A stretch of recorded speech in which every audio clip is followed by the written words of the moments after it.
बनकर रहना, चुपचाप एक कोने में पड़े रहना, बक्सा थोड़ी दूर रखना, परंतु हर समय उस पर निगाह रखना, किसी को शक ना होने पाए कि तुम्हारी निगाह इस बक्से पर है। नासिक में से बाबा राव को देना, केवल उन्हें और किसी को नहीं, समझे? अगर तुम इस काम को करने में सफल हो गए तो समझो तुमने भारत माता को स्वतंत्र कराने की जो शपथ ली है उसे पूरा कर लिया। मैं प्राण देकर भी इस काम को पूरा करूंगा। मुझे तुमसे यही आशा है। उठा लो से। वंदे मातरम, वंदे मातरम।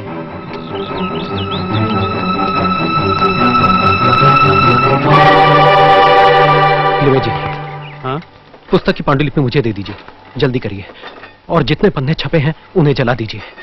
पुलिस मेरे पीछे पड़ी है, किसी भी समय पहुंच जाएगी। लीजिए, आप इस पिछले रास्ते से बाहर निकल जाइए। चलिए। सुनो, ये छपे हुए पन्ने मुझे दे दो जी, और ये सारा टाइप डिसमेंटल कर दो। जल्दी करो। बाबा राव, हाँ, आप निकलिए, जल्दी निकल जाइए। लिमे जी, आप देखिएगा कोई चीज उनके हाथ ना लगे। आप बिल्कुल चिंता मत कीजिए।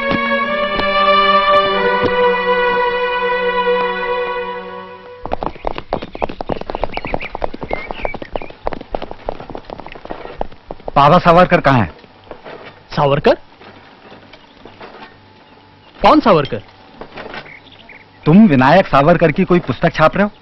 नहीं तो, मैं तो ऐसी कोई पुस्तक नहीं छाप रहा हूं। तुम झूठ बोल रहे हो, हमें तलाशी लेनी पड़ेगी।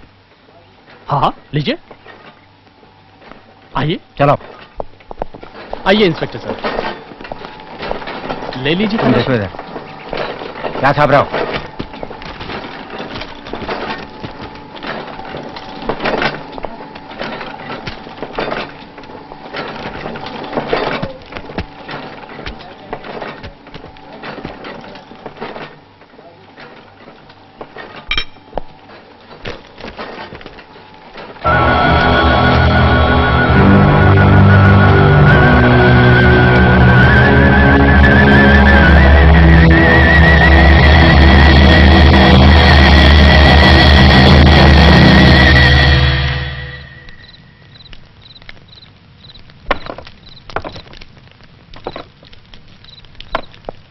दुनिया में पहली बार ऐसा हुआ है कि किसी किताब को छपने से पहले ही बैन कर दिया गया हो। 1857 का संपूर्ण सत्य था उसमें, अंग्रेज कैसे साइन करते?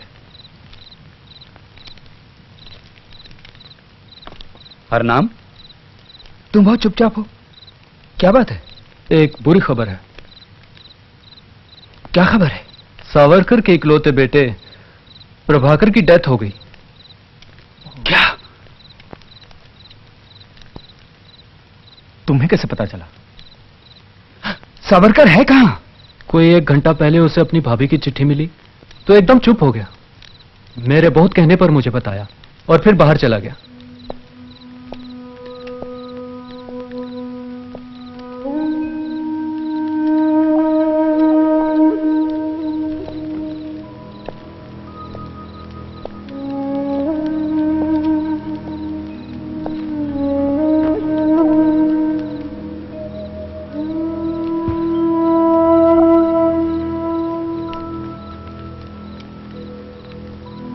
सावरकर, तुम्हारे बेटे के बारे में सुनकर बहुत दुख हुआ। यह भी लिखा है चिट्ठी में कि बाबा राव को पुलिस ने पकड़ लिया। किस अपराध में पकड़ा उन्हें? उन्होंने देश प्रेम की कविताओं की पुस्तक छपवाई। ये क्या अपराध हुआ? देश प्रेम ही सबसे बड़ा अपराध है।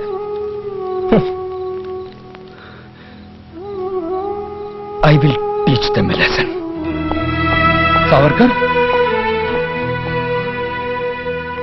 सावरकर, मुझे करजन वाली से पता चला है कि बाबा राव सावरकर पर अत्याचार किए जा रहे हैं। उनके घर की तलाशी में बम मैनुअल मिले हैं। पिस्टल होने का भी उन्हें शक है। उनका विश्वास है कि बाबा राव को कष्ट देके उन्हें सब बातों का पता चल सकता है। वो मर जाएंगे मगर कुछ बताएंगे नहीं। देश हित के लिए जिन वंशों का नाश हो जाता है वे अमर हो जाते हैं।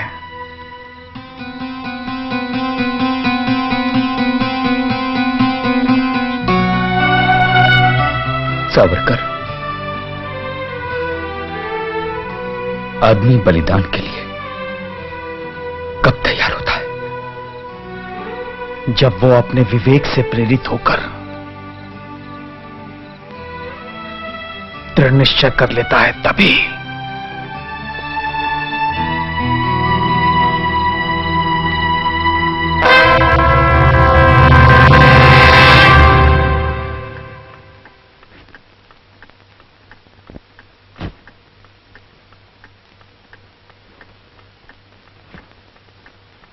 कर्जन वाइली, तू हमारी आजादी के रास्ते का पत्थर है।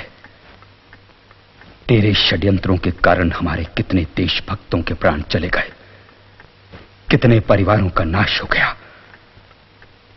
तू अत्याचारी है,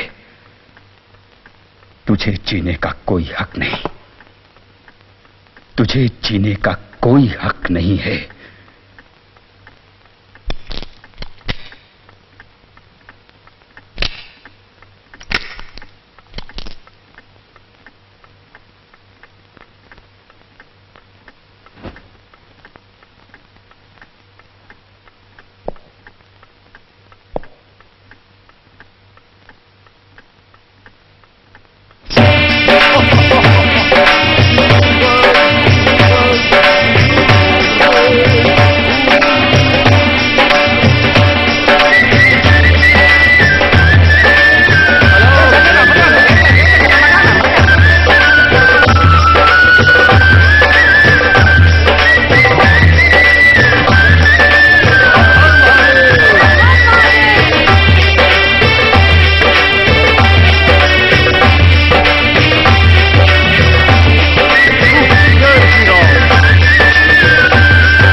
सारा लंदन ढींगरा की गोलियों से कांप उठा।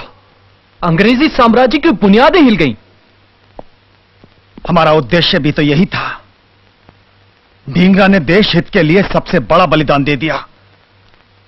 एक पेपर के स्पेशल एडिशन में लिखा है, हिंदुस्तानियों ने अंग्रेजों के विरुद्ध अंग्रेजों की धरती पर युद्ध आरंभ कर दिया है। इसमें कोई संदेह नहीं, हम लोग इसीलिए यहां आए हैं। कर्जन वाइली अत्याचारी था, हमारे रास्ते का रोड़ा था।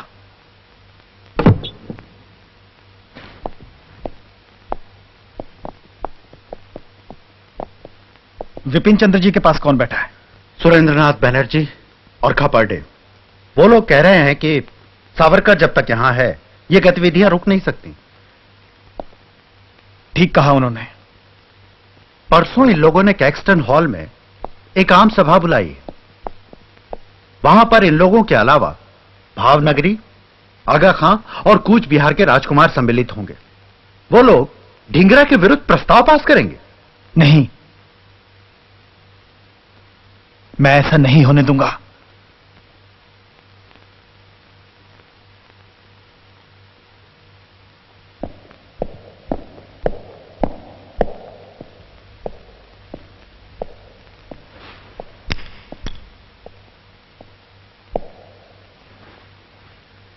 मदनलाल ढींगरा ने जो शर्मनाक काम किया है उससे हिंदुस्तान और हिंदुस्तानियों की बदनामी हुई है।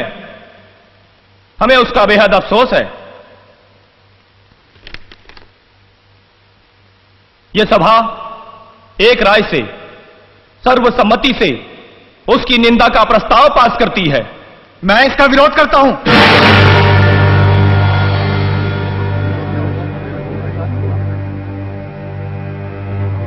ये विरोध करने वाला कौन है? मैं हूं। यह प्रस्ताव सर्वसम्मति से पास नहीं हो सकता। तुम्हारा नाम क्या है? विनायक दामोदर सावरकर।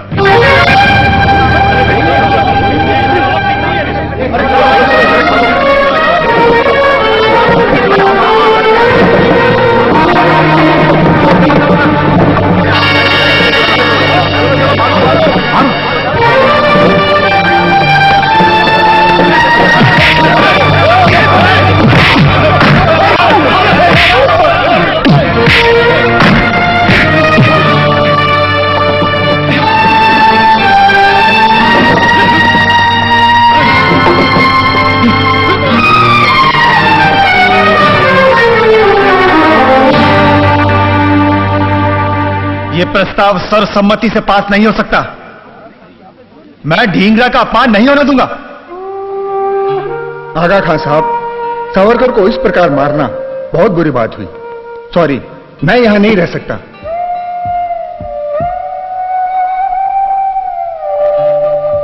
अब मैं भी यहां नहीं बैठूंगा।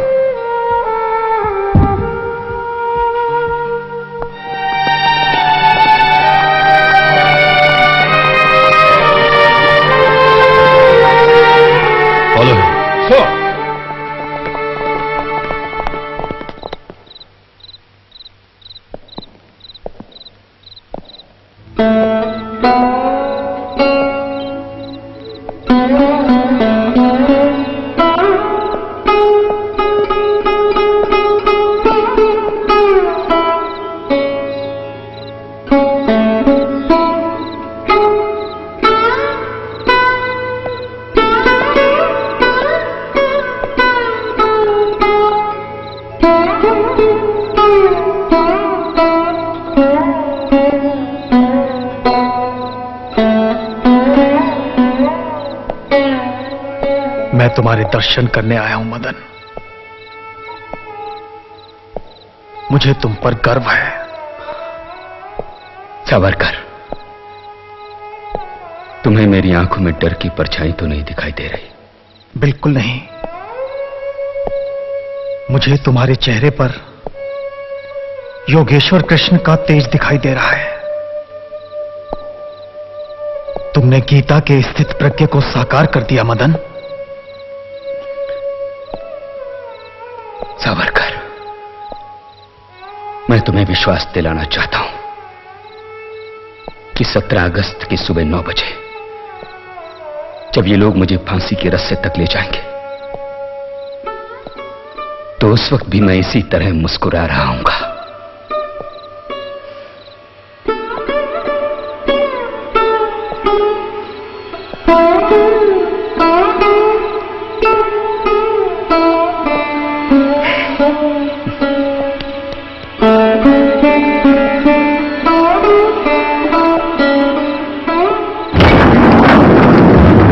मेरे देश का जो अनादर, जो अपमान अंग्रेज कर रहे हैं, वो वास्तव में परमात्मा का अपमान है। मैं मानता हूं देश की सेवा प्रभु राम और कृष्ण की सेवा है। मेरे पास ना तो धन है, ना तो योग्यता। ऐसा अयोग्य पुत्र माता के पावन चरणों में अपने रक्त के अतिरिक्त और क्या चढ़ा सकता है? हिंदू होने के नाते मेरा ये मत है